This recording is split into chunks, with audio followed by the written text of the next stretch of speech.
Buenos días. Buenos días, doctor.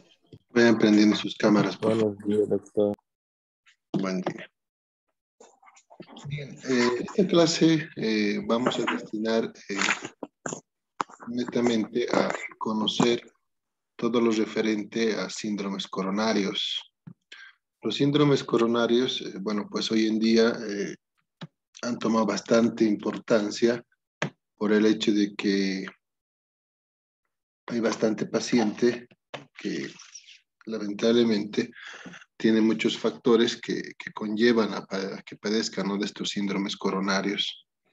Es algo importante que tenemos que nosotros conocer el momento en el que, bueno, vamos a entrar en contacto con estos pacientes que en algún momento vienen a la clínica o a la consulta. Y bueno, la sintomatología es variada, ¿no?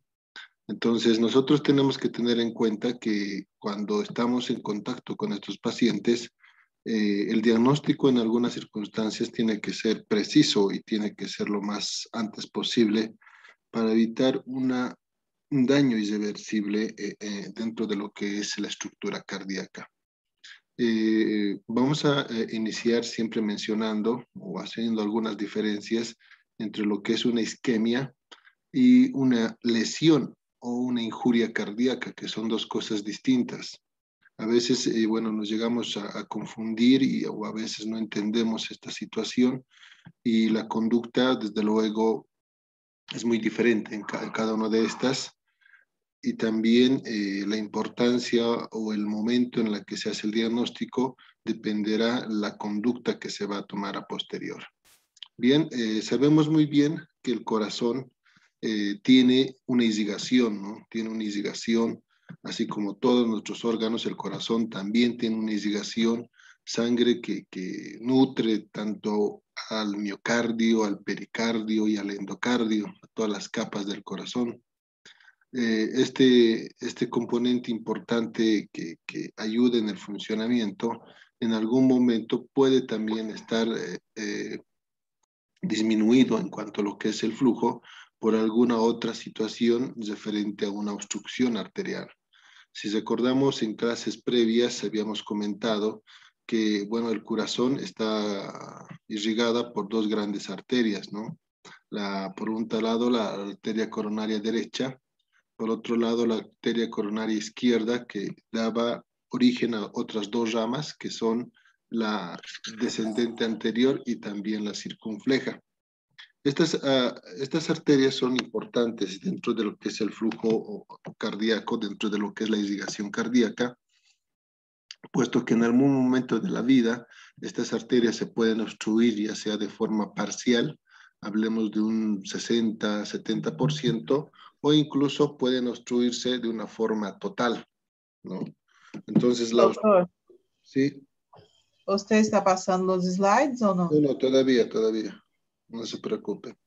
Sí, doctor. Entonces, cuando tenemos una obstrucción total, un ejemplo de la arteria, prácticamente nosotros vamos viendo que esta obstrucción total va a tener una repercusión mucho más irreversible en el corazón, puesto que lamentablemente el flujo va a estar por completo obstruido y no va a haber nada de oxigenación dentro de lo que es el miocardio, ¿no?, que es el tejido más importante dentro de lo que es la estructura cardíaca. Entonces, como podemos ver acá en la imagen, esta es la irrigación del corazón, ¿no? Tenemos por un lado la coronaria derecha, que como su nombre lo indica, bueno, pues irriga la mayor parte del corazón derecho, ¿no? Aurícula derecha y también ventrículo izquierdo, perdón, derecho. Pero también sus ramas pueden irrigar la parte posterior del corazón y parte de lo que es el sector muy cercano a la punta del corazón, ¿no? La coronaria derecha, que va a dar ramas que también van a irrigar al nodo sinusal, ¿no? Al nodo sinusal, como vemos acá en la imagen, tenemos acá la rama que va a irrigar al nodo sinusal. tenemos acá otra rama que va a llegar al nodo AB. Por lo tanto, si existe una obstrucción en el inicio de lo que corresponde a la arteria coronaria derecha, prácticamente se estaría comprometiendo la irrigación del nodo AB y también del nodo sinusal.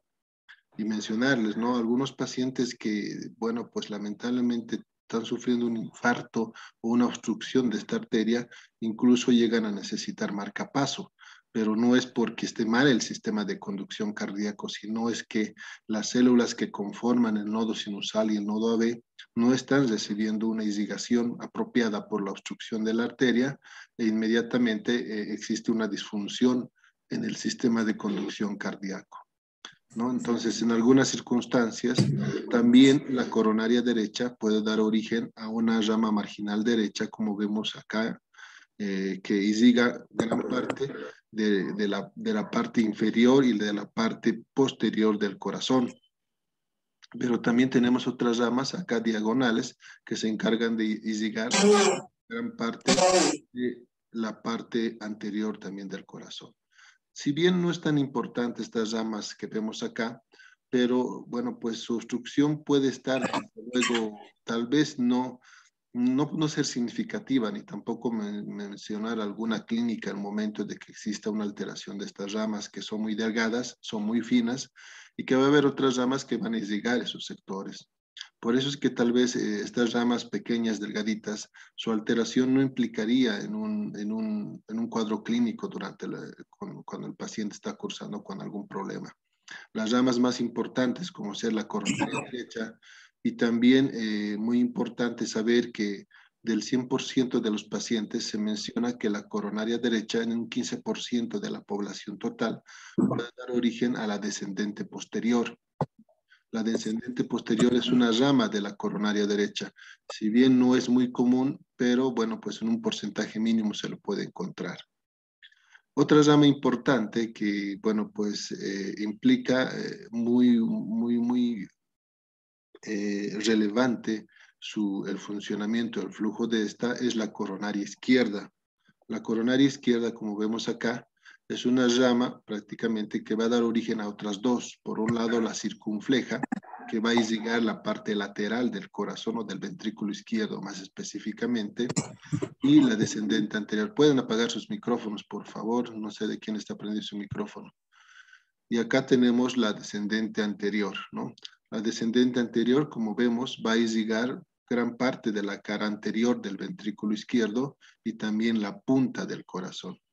Entonces, cuando yo veo un electrocardiograma, ojo, muy importante, cuando hablo de isquemia, tengo que ver alteraciones en la onda T, ¿no? En la onda T de repolarización, de la repolarización ventricular.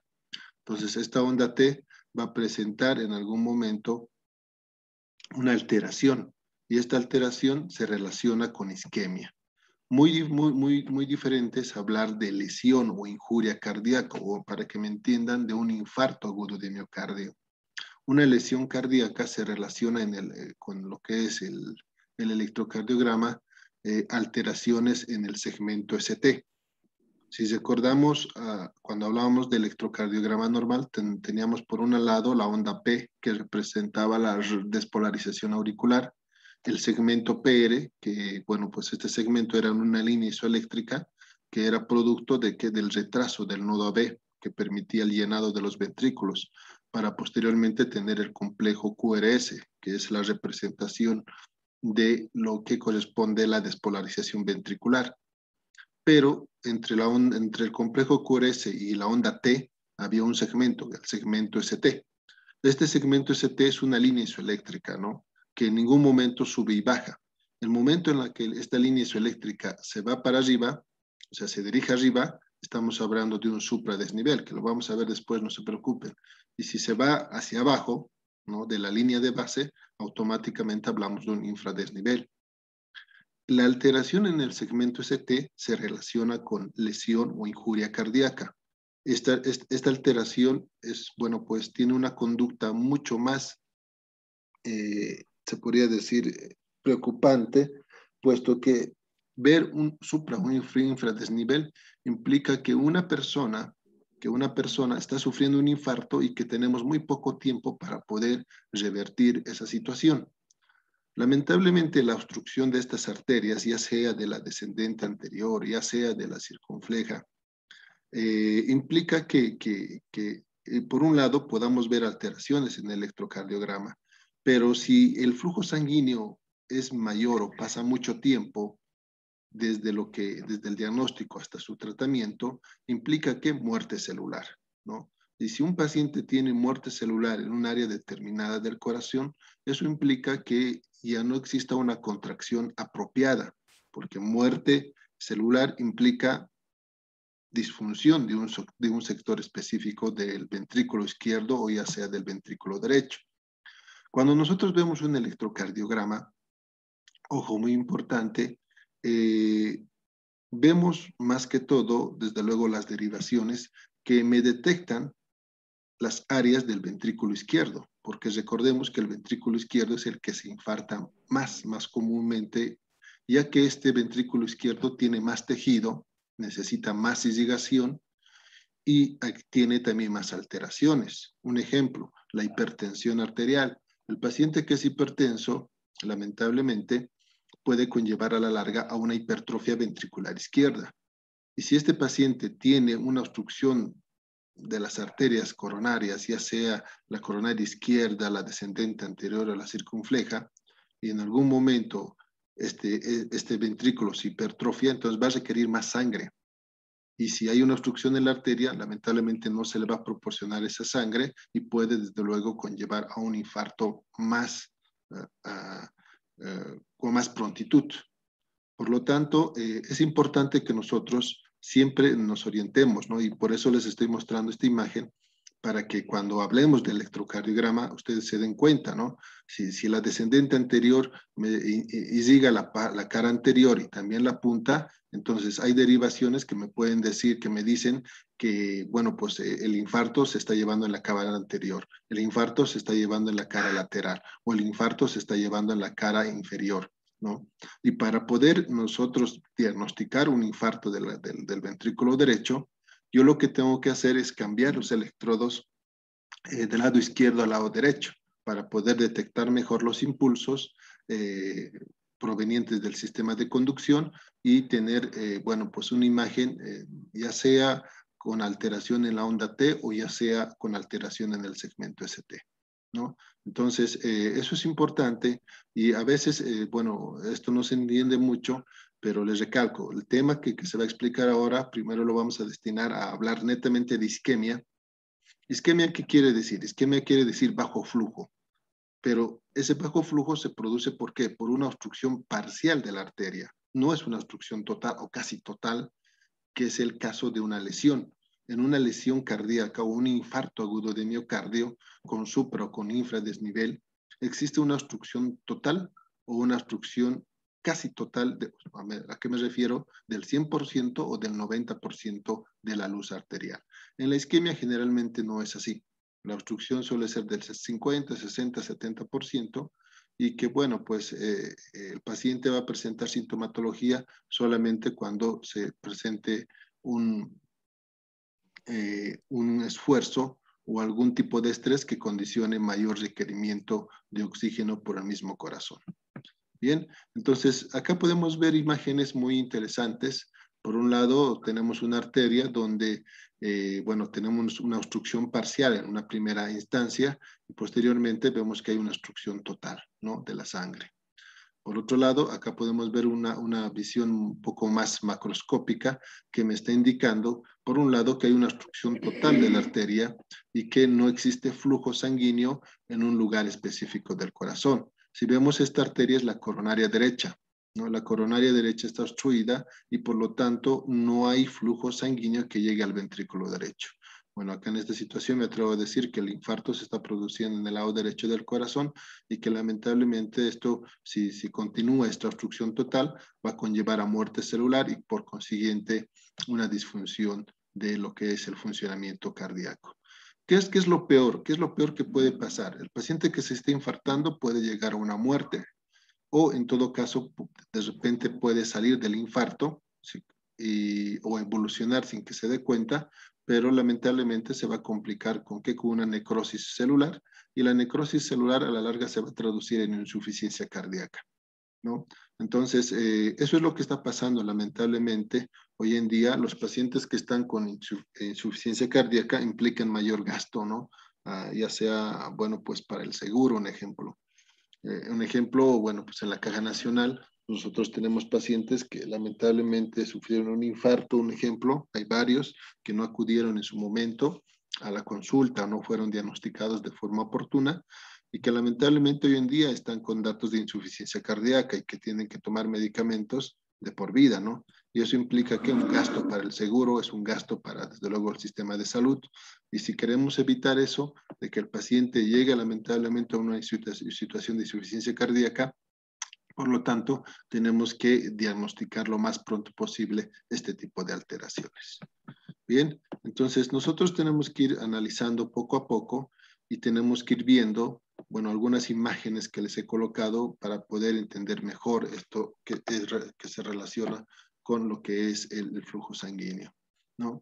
Entonces acá podemos ver una persona donde tiene una obstrucción parcial, ¿no? Yo veo que, bueno, pues hay una obstrucción de más o menos 70, tal vez incluso un poco más, por ciento de la luz arterial, ¿no? Entonces, esta obstrucción, ¿por qué se da? Por la formación de placas ateromatosas, ¿no? Sabemos muy bien que los niveles elevados de triglicéridos, colesterol, etcétera, pueden conllevar a depósitos o almacenarse a nivel del endotelio de las arterias. Y acá se van a agregar algunas células, algunos otros componentes y van a formar estos ateromas como tal. Estas placas, desde luego, una vez instaladas en la parte interna del endocardio o en endotelio, perdón, de las arterias, automáticamente van a disminuir o van a dificultar el normal paso del flujo sanguíneo a un área determinada. Pero ojo muy importante, si hablamos de isquemia miocárdica, la isquemia miocárdica se traduce que en una disminución de la oxigenación de un lugar determinado del corazón. No, es una disminución. Si digamos llegaba al 100%, por esa obstrucción parcial, de repente va a llegar nada más un porcentaje menor, ¿no? Un 40%, de repente un 30%. Pero ¿qué es lo llamativo en la isquemia? Que el paciente que tiene esta obstrucción parcial no va a referir clínica durante lo que es el reposo. ¿Por qué? Porque el corazón estando en reposo sabemos muy bien que va a trabajar de forma pasiva, no va a tener un trabajo enérgico. Por lo tanto, la persona que tiene este tipo de obstrucción parcial solamente va a presentar clínica cuando el corazón empieza a trabajar más. Sabemos que un corazón que empieza a trabajar más, o en todo caso cuando empieza a tener un mayor trabajo, automáticamente va a requerir más oxígeno, más nutrientes. Pero por esta obstrucción parcial no se le va a permitir el tener esa cantidad de oxígeno que requiere. E inmediatamente se va a manifestar algunos síntomas. Entonces, cuando hablamos de isquemia, nosotros tenemos que relacionar que va a haber síntomas, ¿por qué? Por la mayor demanda. A mayor esfuerzo el corazón, mayor demanda de oxígeno que tendrá. Y bueno, pues por esta obstrucción parcial recién se manifestarán síntomas, ¿no? Por lo tanto, la isquemia se relaciona con un bajo flujo producto de la obstrucción parcial y ese bajo flujo, desde luego, me va a proporcionar que una cantidad mínima de oxígeno. Por eso hablamos de algunos términos muy importantes que tal vez en algún momento algunos de ustedes han escuchado referentes a la angina, ¿no? Tenemos una angina estable, una angina inestable, o también llamado un angor típico, un angor atípico, ¿no? Y hay otros tipos de isquemia, un ejemplo, la isquemia de Prince-Metal, la isquemia silente, donde hay pacientes que bueno, no manifiestan alguna clínica, pero sí se ve alteraciones a nivel de lo que son los estudios, como ser el electrocardiograma, donde me está diciendo que lamentablemente el corazón o una parte del corazón está recibiendo poco flujo sanguíneo. Entonces, eso tenemos que tomar en cuenta para que podamos nosotros tener una idea de lo que está pasando dentro de lo que es la irrigación cardíaca. Bien, entonces vamos a ir viendo cada uno de estos puntos que les acabo de mencionar, ¿no? Hay situaciones, un ejemplo, esto no quiero que... Hay situaciones en las que nuestro corazón va a requerir mayor demanda de acuerdo a que alguna situación que se va a presentar, ya sea a nivel orgánico o ya sea por otra causa, ¿no? Entonces, ¿qué situaciones me van a provocar una exacerbación de la isquemia? ¿No? O sea, ¿qué situaciones me van a llevar a que este bajo flujo que presenta un área determinada del corazón por una obstrucción parcial se exacerbe? Entonces, tenemos las causas cardíacas como tenemos causas no cardíacas que nos pueden manifestar esto. Por lo tanto, vamos a ir viendo un ejemplo, mayor demanda de oxígeno. ¿Qué causas me van a producir mayor demanda de oxígeno? Mi corazón está trabajando normal, pero puede haber causas no cardíacas que hagan que el corazón empiece a requerir más oxígeno. Un ejemplo, la hipertermia, ¿no? Pacientes que están con fiebre prácticamente van a condicionar una taquicardia. Y si va a haber taquicardia, por ende va a requerir más oxígeno el corazón, porque está trabajando más rápido y va a requerir más oxígeno. Entonces, ese paciente de repente que no tenía clínica, que no presentaba ninguna molestia, el momento que se presente un cuadro, bueno, térmico, automáticamente se va a desencadenar con la presencia de algún cuadro clínico referente a una alteración que se está produciendo a nivel cardíaco, ¿no? Dolor precordial, que es lo más común, desde luego, que se va a manifestar dentro de lo que es el sufrimiento cardíaco por más oxígeno. El hipertiroidismo, recordemos que el hipertiroidismo, ¿no?, es una alteración metabólica donde existe también mayor requerimiento de ¿qué? De trabajo cardíaco, ¿no? Los pacientes que tienen hipertiroidismo por la gran cantidad de hormonas tiroideas T3, T4, automáticamente van a condicionar que una taquicardia. Entonces, los pacientes que tienen hipertiroidismo, ustedes los van a encontrar taquicárdicos, pero no es porque el corazón se quiera más oxígeno, sino es porque el nivel de metabolismo está aumentado por las hormonas tiroideas y automáticamente el corazón está empezando a trabajar más rápido, va a requerir más oxígeno y se va a manifestar la clínica referente al sufrimiento cardíaco. Algunos pacientes que consumen drogas, ¿no? La cocaína, un ejemplo, también puede condicionar esto, el aumento de la frecuencia cardíaca. Entonces, hay pacientes, un ejemplo, que se infartan, ¿no? Que se infartan o tienen algún problema, bueno, pues en cuanto a lo que es el flujo sanguíneo, producto de que del consumo de estas sustancias, bueno, ilegales y que pueden condicionar esta alteración. El hipertiroidismo. Ustedes dirán, ¿y por qué el hipertiroidismo es una causa no cardíaca? Porque el hipertiroidismo se relaciona con la presión alta, ¿no? Entonces, el momento en la que sube la presión, automáticamente el corazón no recibe la sangre, bueno, no expulsa la sangre correcta. Y si expulsa muy poca sangre por el aumento de la presión en la aorta, automáticamente le va a llegar también poca sangre. Y en ese momento, bueno, pues el corazón empieza a sufrir, empieza a requerir más oxígeno porque está tratando de vencer la presión de la aorta, pero no lo va a lograr, puesto que lamentablemente para hacerlo tiene que hipertrofiarse. Eso lamentablemente es un dato que hoy en día está ganando bastante significado porque hay bastantes pacientes hipertensos que hoy en día también se están infartando. Sabemos muy bien que la hipertensión es una enfermedad que ha denotado mayor relevancia en nuestro medio. Hay mucho paciente hipertenso y que hoy en día se está viendo más que todo también por la pandemia, ¿no? Por este estrés que todo el mundo está atravesando por la pandemia. Los pacientes que tienen ansiedad también pueden condicionar una taquicardia, por lo tanto, es una causa también no cardíaca que puede exacerbar un cuadro de, bueno, de isquemia, ¿no? Les recalco nuevamente, si yo tengo un paciente con una isquemia, este paciente no me va de repente presentar clínica, no me va a presentar, solamente cuando exista alguna situación que me exacerbe o que haga que el corazón trabaje más rápido. Entonces, en esta situación estamos explicando situaciones que van a provocar una exacerbación, ¿no? En cuanto a lo que es el trabajo cardíaco, y acá en esta explicación nos vamos más que todo al aumento de la demanda de oxígeno, que el corazón empieza a requerir más porque empieza a trabajar más rápido y requiere más oxígeno. Ahora, también existen causas cardíacas como tal, ¿no? Causas cardíacas que me pueden llevar a mayor demanda de oxígeno, como ser que la hipertrofia, ¿no? Si el ventrículo izquierdo se hipertrofia, va a haber más células, va a haber más músculo y que va a requerir más oxígeno.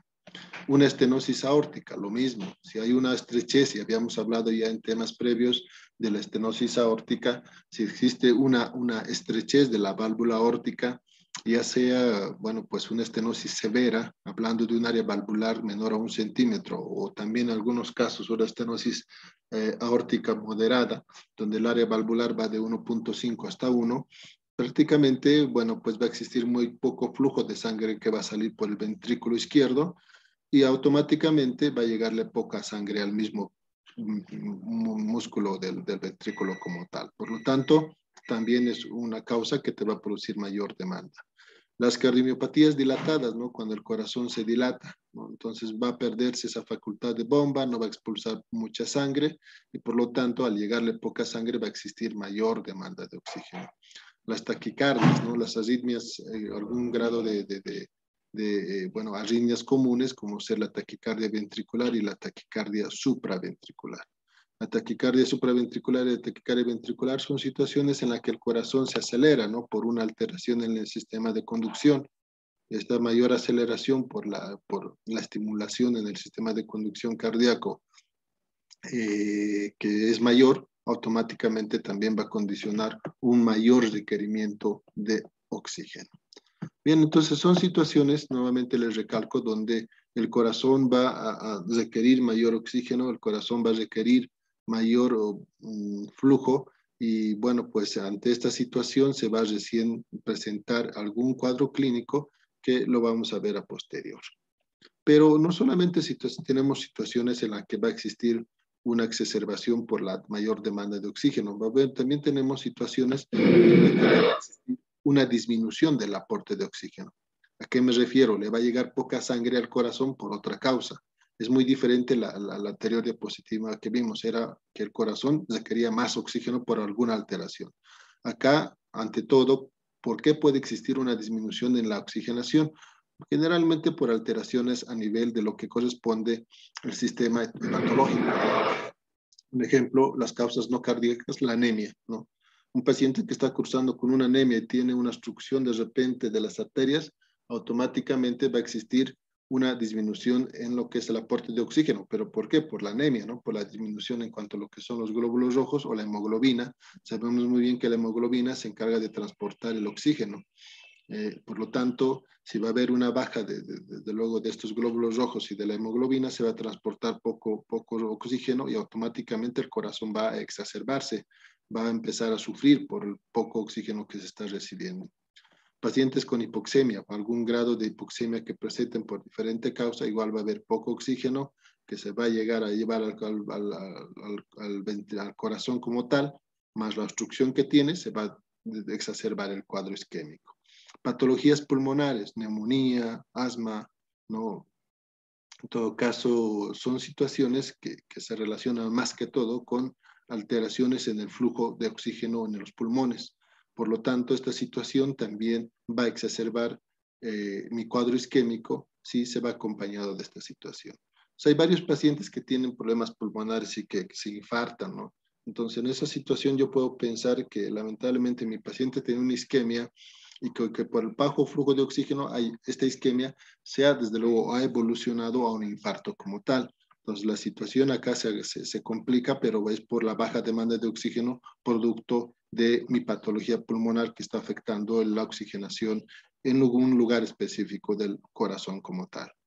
También, bueno, pues dentro de este grupo están la cocaína. Ojo, muy importante, porque, bueno, pues mencionamos la cocaína como una causa muy común.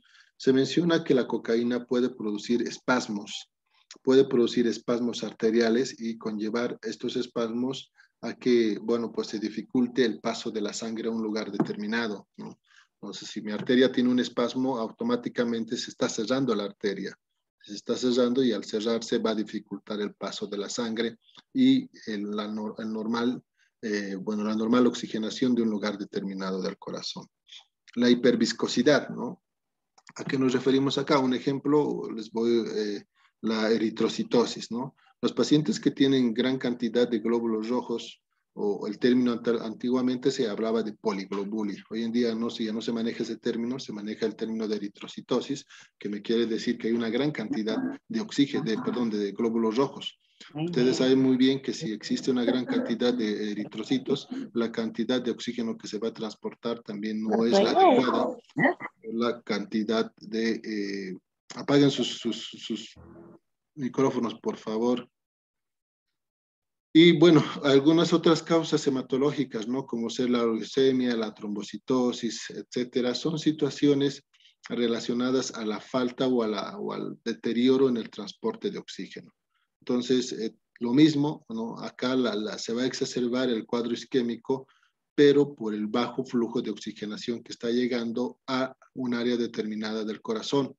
Les recalco, el paciente que esté con isquemia, esa obstrucción parcial, no va a presentar sintomatología en un inicio, pero si presenta algún grado de anemia, si presenta algún grado de taquicardia, si presenta algún grado de patología pulmonar que afecte con mayor severidad al flujo sanguíneo, automáticamente ese paciente puede evolucionar a un paciente que se esté infartando, ¿no? Y que la situación, desde luego, amerita una conducta muy diferente.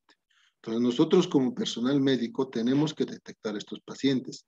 ¿Cómo los vamos a detectar? Cuando vengan a la consulta y nos refieran, desde luego, los antecedentes que presenten o la clínica que presente el paciente. El paciente con isquemia no es una emergencia ni tampoco es una urgencia. Entonces, la conducta que se toma generalmente es muy diferente. ¿A qué me refiero? Si yo tengo un paciente con isquemia, sospecha de isquemia, entonces puedo hacer algunos estudios que me confirmen que ese paciente puede infartarse. Y vamos a ver más adelante, pues, tal es el caso de las pruebas que realizamos en cuanto a lo que es el estrés, ¿no? Condicionar un estrés cardíaco o las pruebas de provocación, para que me entienda mejor. Pruebas que van a provocar que el corazón empiece a sufrir. ¿Cuáles son? Un ejemplo, la más común es la prueba de esfuerzo, también llamada ergometría, donde el paciente tiene que correr en un equipo, en una banda, y bueno, pues el hecho de que corra me va a manifestar mayor trabajo del corazón, mayor demanda de oxígeno y alguna clínica que se puede presentar. O en todo caso también un ecoestrés, donde yo hago un estudio ecocardiográfico, pero a la vez, bueno, pues hago o estimulo que el corazón empiece a trabajar más rápido. Esto se hace con dobutamina. Es un procedimiento que al aplicarse la dobutamina hace que el corazón empiece a trabajar más rápido, ¿no? Te condiciona una taquicardia. El momento que se está haciendo el estudio, si veo que el corazón empieza a contraerse de forma anormal, entonces me va a manifestar que le está llegando poca sangre y que no se está contrayendo de forma apropiada. Y sería un estudio positivo, desde luego.